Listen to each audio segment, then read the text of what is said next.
الحمد لله رب العالمين وصلى الله وسلم على رسوله الكريم وعلى آله وأصحابه أجمعين. أخرج البخاري في الجامع الصحيح أن النبي صلى الله عليه وسلم قد قال العين حق. ایسے ہی نماز میں خیال آیا کہ ایک بیماری ایسی ہے جس میں 90% امراض مبتلا ہے اور اس کا ذکر نام و نشان کا ہی نہیں. جب اس کا ذکر نہیں ہے تو علاج کیسے ہوگا؟ اور وہ ہے نظر بد کی بیماری. نظر انسان کی اس میں ایک خاص قسم کی کرنٹ پیدا ہوتی ہے. مفسرین کہتے ہیں جو قرآن شریف کے ماہرین ہیں، جس شخص کی عادت ہو کسی چیز کو بہت دیکھنا، جس کو ہمارے محاورے کہتے ہیں بھوکی آنکھیں، اس کی آنکھوں میں یہ کرنٹ پیدا ہوتی ہے اور اس کرنٹ سے جس کو وہ جلانا چاہتا ہے وہ ظالم، وہ کسی وقت جھلس جاتا ہے. اور اس کے اثرات 3 جگہ ہوتے ہیں. سب سے پہلے نعمت پر ہوتا ہے، جس کمال علم خوبی میں وہ مبتلا ہو، اللہ نے دیا ہو. اس ظالم کی یہ بد اور تیر جیسی نگاہ، میزائل کی گولی، وہ اس کو جلا دیتی ہے. حدیث شریف میں ایک صحابی ہے حضرت سہیل رضی اللہ عنہ. وہ عرب عام طور پر کالے کلوٹے ہوتے اور وہ خوبصورت گورا چٹا تھا. گھر میں نہا رہا تھا، دیواریں چھوٹی تھی، ہاتھ ایسے اوپر ہو رہا تھا. یہ جگہ ویسی گوری ہوتی تو وہ پیچھے ایک عرب گزر رہا تھا. اس نے کئی کالے رنگ کا گورے چھٹے رنگ کا انسان دیکھا ہی نہیں تھا. وہ دیکھتا گیا اور پھر چلا گیا. حضرت سہیل رضی اللہ عنہ جب غسل خانے سے باہر آئے تو اہل خانہ کو کہا بس آخری وقت ہے، مجھے کوئی چٹائی میں لپیٹ رہا ہے. مبارک وقت تھا اور حضرت خود موجود تھے. کوئی شخص دوڑتا ہوا گیا. ہاں حضرت صلی اللہ علیہ وسلم خود تشریف لائے. اللہ کیا کر رہا تھا؟ یہ کہ یہ نہا رہا تھا. بھائی اس راستے سے کون کون گزرا؟ ایک کو پکڑ کے لائے. آپ نے اس کو دیکھا اور فرمایا علامہ تقتل اخاک، بھائی کو کیوں قتل کرنا چاہتے ہیں؟ اور فرمایا جب تمہیں کوئی چیز پسند آ جائے یا اچھی لگے تو ایک تو نگاہ ہٹا لو اور دوسرا یہ کہ پڑھ لو ماشاء اللہ لا قوت الا باللہ. اور اس کے بعد آپ نے خاص قسم کا ٹوٹکا کیا. حضرت سہیل رضی اللہ تعالیٰ عنہ بحال ہو گئے. تو سوال یہ ہے کہ نظر لگتی تو گولی کی طرح ہے، لیکن پھر بچنا یہ قسمت میں ہوتا ہے. سب لوگ حضرت سہیل جیسے خوش قسمت نہیں ہوں گے کہ رسول اللہ صلی اللہ علیہ وسلم تشریف لائے، آپ نے اس شخص کو پکڑا، اس سے کہا کہ ایسے کیوں کرتے ہو تم؟ جب تمہیں اس کے گورے گورے ہاتھ پسند آئے تو آپ کہہ دیتے ہیں ماشاء اللہ لا قوت الا باللہ، کہ سب کچھ اللہ کے قدرت کا کرشمہ ہے. انسان نہ اپنے آپ کو بنا سکتا ہے نہ کسی اور کو خوبصورت اور باکمال بنا سکتا ہے. بعض مفسرین نے سورۃ قلم کے اخیر میں لکھا ہے کہ رسول اللہ صلی اللہ علیہ وسلم کو نظر لگانے کے لیے یہود نے اپنے نظر بازوں کو اکٹھا کیا. ان کو پتہ ہوتا ہے کہ کون کون بھوکی آنکھوں کا مالک ہے جو آدمی کو تیر مار سکتا ہے. ایسے کئی لوگوں کو جمع کیا. حضرت منبر پر بیٹھے تھے. اللہ تعالیٰ نے یوسف علیہ السلام کو جو حسن دیا تھا اس کو 99 درجے اور کر لے، اس کا دوہرا آپ کو دیا تھا. اور شمائل میں ہے کہ حضرت کے حسن کا ایک ہر دن ایک جلوہ بڑھتا تھا جیسے جنت الفردوس کی نعمت کا بڑھتا ہے. ام المومنین فرماتی ہے کہ میں آپ کے حسن کو گھیر نہ سکی.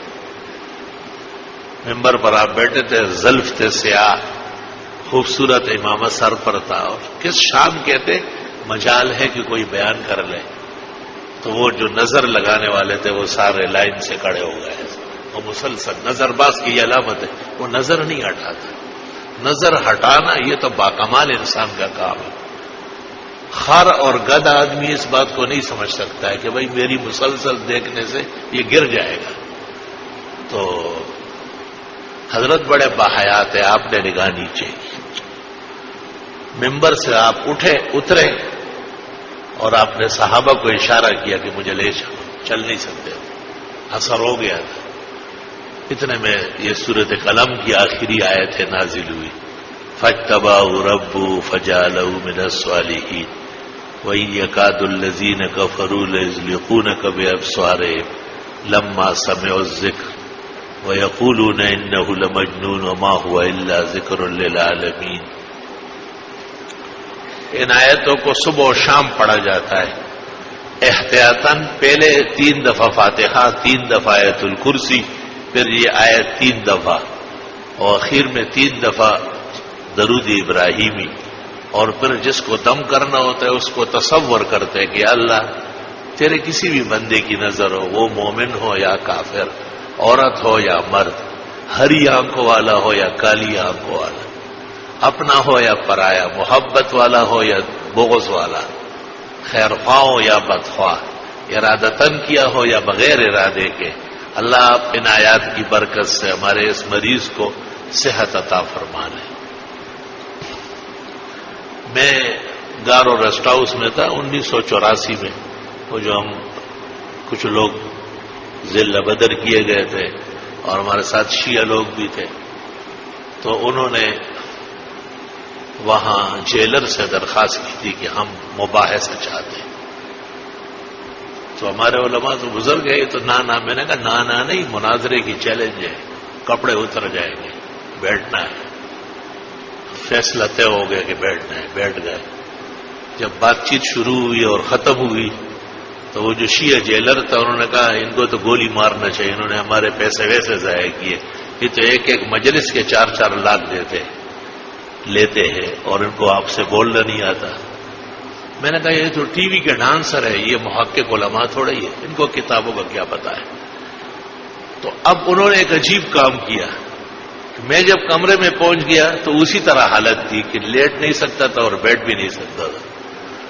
تو ہمارے ساتھ ہمارے استاذ تھے جامعہ اسلامیہ بنوری ٹاؤن کے محتمم فقی النفس، ان کے نام کا سامنے بینر لگا ہے.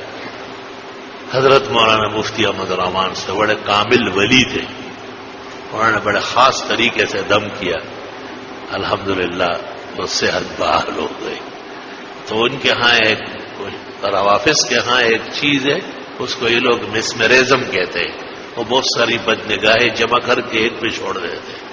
پتہ نہیں کس طرح ان کے اختیار میں ہے، کوئی فن ہے، کوئی کرتب ہے، شعبہ بازی ہے.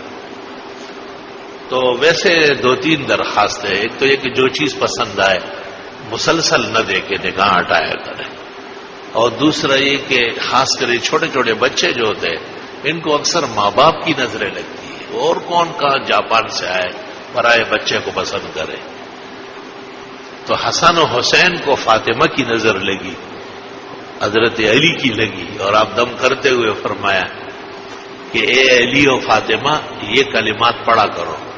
جب اسماعیل اور اسحاق بیمار ہو جاتے تو حضرت ابراہیم یہ کلمات پڑھتے، اور ابھی جبریل لے کے آیا ہے، اعوذ بکلمات اللہ التامات من شر ما خلق ومن شر کل حام ومن شر عین اللامہ. اور ایک دن آپ اچانک حضرت فاطمہ کے گھر آئے تو دیکھا کہ حسن بھی پلنگ پہ پڑا ہے اور حسین بھی، اور ایسے پڑے ہوئے جیسے بس مر چکے ہیں، چمڑے. آپ یکدم گھبرا گئے. آپ نے فاطمہ کو کہا بتایا نہیں کب بیمار ہوئے؟ کہیں کھیلتے کھیلتے آ کے لیٹ گئے اور بے دم ہو گئے. آپ نے ان کو جگانا چاہا، باتیں کرنا چاہا، لیکن وہ ہوش میں نہیں تھے، بالکل جیسے آخری لمحہ ہو. حدیث شریف میں ہے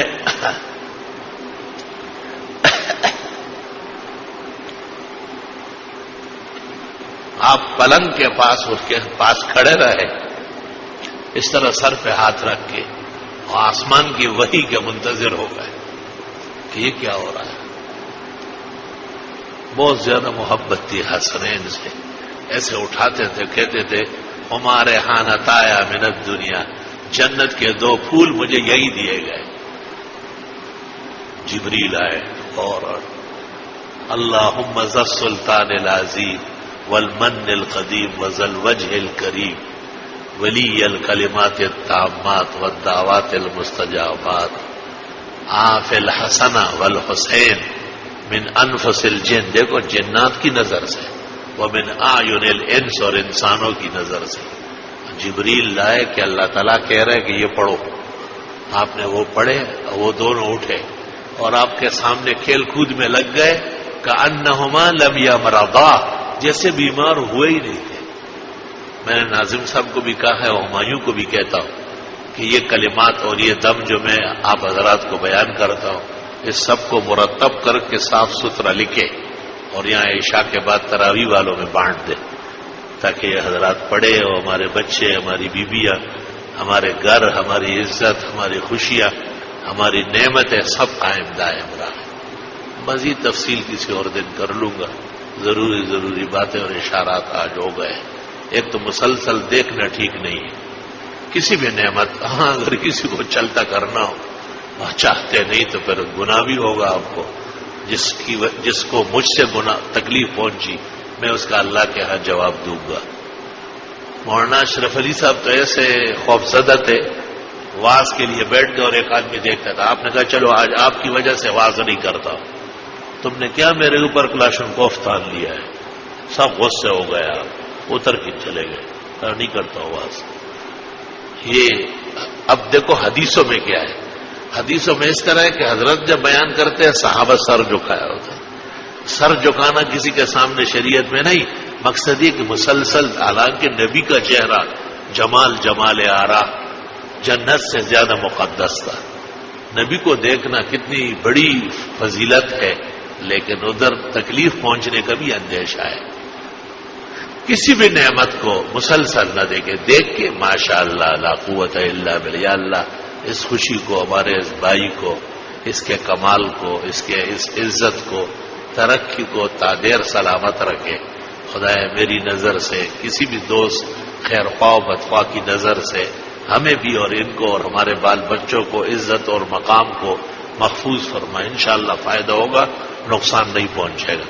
اور بھی ٹوٹکے ہیں، اس میں خاص فن ہے میرا، اس کو سمجھانا اور توڑوانا۔